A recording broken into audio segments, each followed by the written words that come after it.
Satellite आधारित WhatsApp calling feature आज उपलब्ध।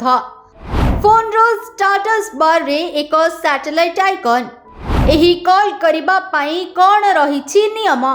एही फीचर व्यवहार करिबा पाई अतिरिक्त शुल्क लागू हेबो कि? गूगल वर्तमान एहार नूतन पिक्सेल 10 सीरीज प्रचलन करिछि।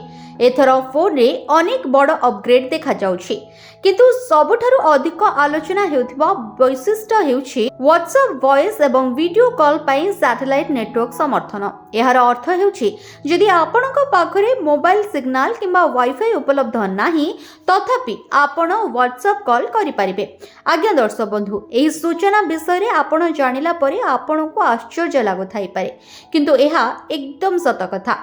एबे आपणक मनरे भी एही प्रश्नटी निश्चय उंकी मारुथिबो कि केबे एही नूतन फीचर उपलब्ध हेबो। तेबे एही सैटेलाइट आधारित व्हाट्सएप कॉलिंग फीचर आजि ठारू उपलब्ध होइछि, अर्थात आजि जेतेबेले पिक्सेल 10 सीरीज प्रथम थर पई विक्रय आरंभ होइछि।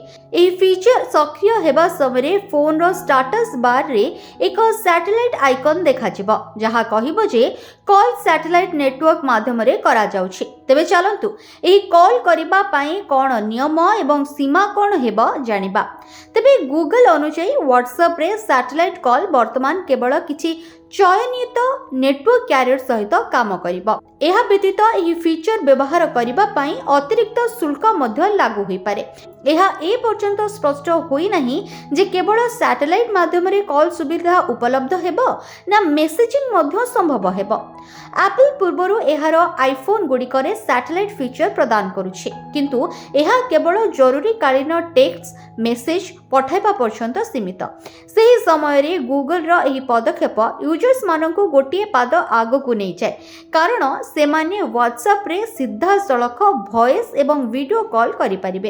एहा विशेष करी सेही अंचल गुडिकरे बहुत उपयोगी प्रमाणित होई पारे जेउठारे मोबाइल नेटवर्क संपूर्ण भाबरे अदृश्य होई जाय।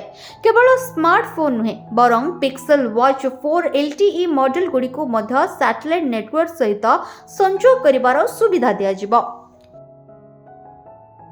ब्यूरो रिपोर्ट, चर्चा न्यूज।